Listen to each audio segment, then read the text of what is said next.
دیکھ کر کے فیصلہ کریں گے. یہ بڑے میاں کہہ رہے ہیں کہ ہم فیصلہ تب کریں گے کہ جب آپ جنازے کو نکالو گے, میت کو دیکھ کے فوراً ایک مرتبہ خون جوش مار کے کہتا ہے نہ ہمیں بینک بیلنس کی ضرورت ہے نہ جائیداد کی ضرورت ہے, لیکن ہم اپنے باپ کی قبر کی حرمت نہیں زائل ہونے دیں گے. توجہ ازدانی گرامی, ہم اپنے باپ کی قبر کو نہیں کھودنے دیں گے, ہم اپنے باپ کی میت کو نہیں نکالیں گے, چاہے جائیداد ملے نہ ملے, بینک بیلنس ملے نہ ملے, لیکن میں اپنے باپ کی اصل خون ہے جسم کے اندر نہیں نکالنے دوں گا. ٹھیک ہے تو پھر جائیے, چلے جائیے, نیچے جائیے آپ. ان دو سے بھی میں بات کر لیتا ہوں. دوسرے کو بلایا, بھائی فیصلہ تو ہو جائے گا لیکن تمہیں یہ کرنا پڑے گا کہ اپنے باپ کی قبر میت کو جو ہے قبر سے نکالنا پڑے گا. اس نے بھی وہی جواب دیا کا ساتھ جائیداد بینک بیلنس کچھ نہ ملے لیکن باپ کی میت کو نہیں نکال سکتے, ہم بے حرمتی نہیں کر سکتے, کچھ بھی نہ ملے. ٹھیک ہے بھیا, جاؤ نیچے چلے جاؤ. ازانی گرامی وہ بھی نیچے چلا گیا. ایک بچا تھا تیسرا, باپ نے وصیت کی تھی تم میں سے دو کا مال ہے, تیسرے کا نہیں ہے. اور جب تیسرے کو بلایا, بلانے کے بعد کہا بھائی فیصلہ تو ہو جائے گا لیکن ایسا ہے کہ کل چلتے ہیں اور چل کر کے تمہارے باپ کی قبر کھودتے ہیں اور کھود کے جنازہ نکالتے ہیں, اس کو دیکھ کے ہم فیصلہ کرتے ہیں. تیسرا کہتا ہے کہ آپ کل آ جائیے گا, میں جا رہا ہوں, میں قبر کھودوں گا, باپ کی میت کو نکالوں گا, آپ فیصلہ کر دینا. کہا کل کے انتظار کی ضرورت نہیں ہے, فیصلہ تو ہو گیا, فیصلہ تو ہو گیا. کہا فیصلہ کیسے ہوا؟ کہا جو حلالی تھے انہوں نے کہا باپ کی قبر نہیں کھودیں گے, جو حرامی تھا وہ کہہ رہا ہے کل کے بجائے آج ہی کھود دو. ازانی گرامی, علی نے رسول اسلام کے جنازے کو دفن کر دیا تھا. آنے والوں نے کہا ہم جنازے کو کھود کر میت کو نکال کر جنازے پر میت پڑیں گے. رسول اسلام نے فیصلہ کر دیا تھا جو میری میت کو کھودے گا وہ جائز نہیں ہوگا.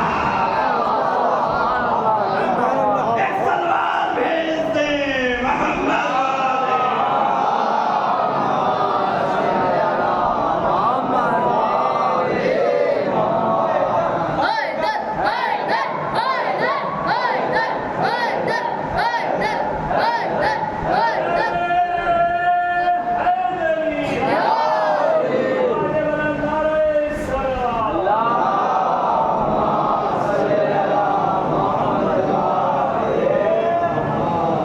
ازانی گرامی, یہ ذکر حضرت, یہ ذکر محمد وال محمد, یہ ذکر سید الشہداء 1400 سال سے چلا آ رہا ہے اور صبح قیامت تک اللہ چاہے گا تو باقی رہے گا.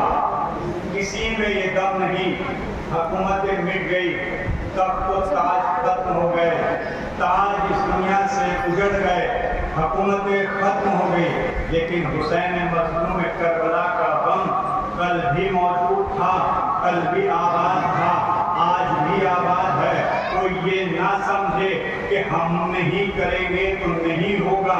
نہیں, ازانی گرامی, خالق کائنات نے اس ذکر کی حفاظت کی ذمہ داری لی ہے, اس لیے کہ وقت عصر جب امام حسین علیہ السلام کی گردن پر خنجر چل رہا تھا تو فوراً آواز قدرت آئی تھی, هل جزاء الاحسان الا الاحسان, احسان کا بدلہ احسان سے اترتا ہے. اے حسین, تو نے ہمارے نام کو زندہ کیا ہے, اب ہمارے اوپر احسان کیا ہے, ہم اس احسان کا بدلہ اس طرح اتاریں گے. کائنات کے کونے کونے میں حسین کا ذکر ہوگا، حسین کے ماننے والے ہوں گے، حسین کے چاہنے والے ہوں گے۔ عزادارو، رسول اسلام کی بیٹی رسول اسلام کی خدمت میں آتی ہے اور آنے کے بعد کہتی ہے بابا جان میرے شکم میں جو ایک بچہ ہے وہ مجھ سے باتیں کرتا ہے اور باتیں کرتے کرتے کہتا ہے اماں انا آتشون، اماں میں بہت پیاسا ہوں، اماں انا عریان، اماں میں بھوک میں بغیر لباس کے ہوں، اماں انا جوان، اماں میں بھوکا ہوں۔ رسول اسلام سے شہزادی کہتی ہیں بابا ان جملوں کا مطلب کیا ہے؟ میرا حسین مجھ سے کہتا میں بہت پیاسا ہوں۔ عزادارو گریہ کیجئے گا، اگلا ماہ محرم نہ جانے مجھے نصیب ہو کہ نہ ہو، اگلا ماہ محرم تک میں زندہ رہوں نہ رہوں، آخری ماہ محرم سمجھ کے حسین کی ماں کو حسین کا پرسہ دو۔ عزادارو رسول اسلام نے فرمایا اے میری لاڈلی، کربلا کے میدان میں حسین یہ کو تنہا 3 دن کا بھوکا پیاسا ذبح کیا جائے گا، لباس نہیں اتار کے لے جائیں گے۔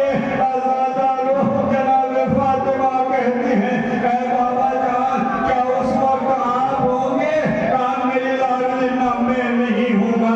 کہا بابا جان کیا میرا بیٹا حسن ہوگا؟ کہا نہیں میری لاڈلی حسن بھی نہیں ہوں گے۔ عزادارو ایک مرتبہ فاطمہ سوال کرتی ہیں بابا جان کیا میں ہوں گا؟ کہا نہیں میری لاڈلی تم بھی نہیں ہوگے۔ عزادارو فاطمہ کہتی ہے اے بابا ارے پھر میرے حسین کو رونے والا کون ہوگا؟ عزادارو گھٹ کے نہ رویا کرو، اس لیے کہ واحد مظلوم امام ہے۔ ارے جس کے اوپر رونے پر پابندیاں تھی آپ تمنائے زہرا ہے۔ عزادارو رسول اسلام کہتے ہیں اے میری لاڈلی ارے خدا ایک قوم پیدا کرے گا، ارے جس کے جوان علی اکبر کا ماتم کریں گے، جس کے بچے علی اصغر کا ماتم کریں گے، جس کے بوڑھے تیرے حسین پر گریہ کریں گے۔ عزادارو ایک مرتبہ جناب سیدہ کہتی ہیں اے بابا اس قوم کا اجر و ثواب کیا ہوگا؟ کہا بیٹی یہ تو تم ہی بتا سکتی ہو۔ کہا اے بابا میں اس وقت تک جنت میں داخل نہیں ہوں گی جب تک میرے حسین پر رونے والا گریہ کرنے والا ایک ایک چاہنے والا جنت میں نہ چلا جائے۔ عزادارو تمنائے زہرا ہے حسین مظلوم کربلا مدینے کو خیر آباد کہہ رہا ہے وطن عزیز، ارے جہاں ماں کی لہد ہو، نانا کا مزار ہو، بھیا کی قبر ہو، حسین اس مدینے سے جس کو مدینۃ الرسول کہا جاتا ہے، عزادارو اس مدینہ حسین سے چھوٹنے جا رہا ہے۔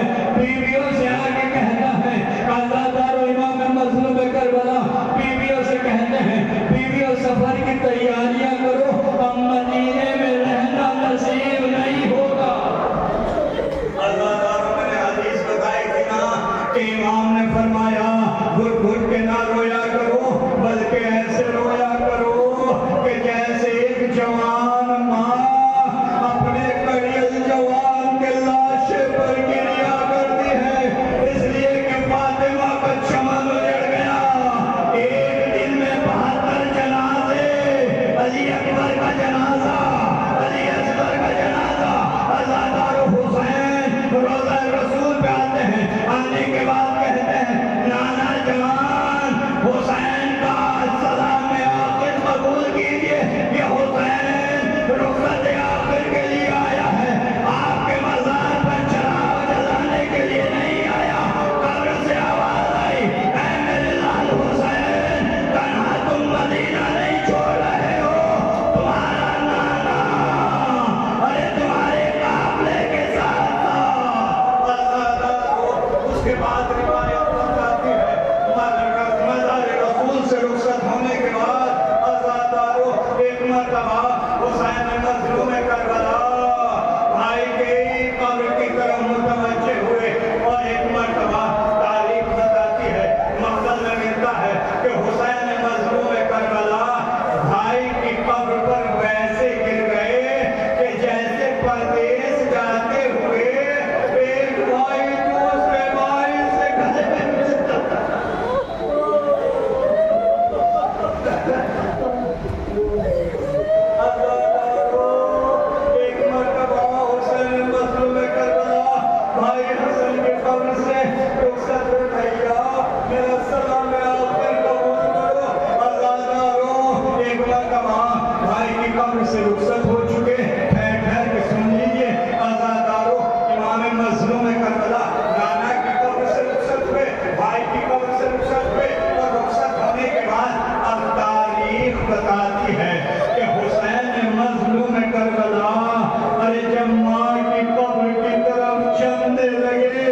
ایک ضعیفہ ایک ناتواں عورت عصا کا سہارا لیے ہوئے قافلے کے پیچھے پیچھے آ رہی ہے۔ عزادارو قافلے کو روکا گیا۔ جناب امام مظلوم کربلا نے دیکھا یہ ضعیفہ آنے والی کوئی اور نہیں، سمجھ گئے نا عزادارو؟ عباس کی ماں ام البنین قافلے کے پیچھے پیچھے آ رہی ہے۔ عزادارو جناب عباس گھوڑے سے اترے، اماں آپ تو مجھے رخصت کر چکی تھی۔ عزادارو کہاں میرے لال، میں رخصت کر چکی تھی، لیکن مجھے ایک بات یاد آ گئی، ذرا اسے ادا کرنے کے لیے روزہ رسول پہ چلو۔ عزادارو جناب عباس ام البنین روزہ رسول پہ آئے، آنے کے بعد کہا میرے لال ذرا بیٹھ جا۔ جناب عباس بیٹھ گئے، ام البنین بیٹھ گئی، کہا میرے لال یہ سامنے کیا ہے؟ کہا اماں یہ قبر رسول ہے، روزہ رسول ہے۔ کہا ہے میرے لال اپنا ایک ہاتھ قبر رسول پہ رکھو۔ عزادارو جناب عباس نے ایک ہاتھ قبر رسول پہ رکھا، کہا میرے لال دوسرا ہاتھ اپنی ماں کے سر پہ رکھ۔ دوسرا ہاتھ جناب عباس نے ماں کے سر پہ رکھا۔ عزادارو بہت رو گے، گریا کرو گے، جب یاد آئے گا گریا کرو گے۔ عزادارو قبر رسول پہ ہاتھ رکھا، ماں کے سر پہ ہاتھ رکھا، کہا ہے میرے لال قبر رسول کو گواہ بنا کے ماں کے سر کی قسم کھا کہ جب تک تیرے دونوں بازو سلامت ہیں زینب کی چادر کو کوئی نگاہ بھر کے نہ دیکھے۔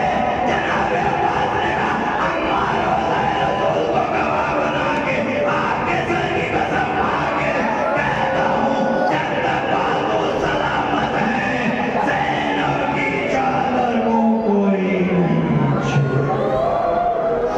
اللہ سیالم الذین ظلموا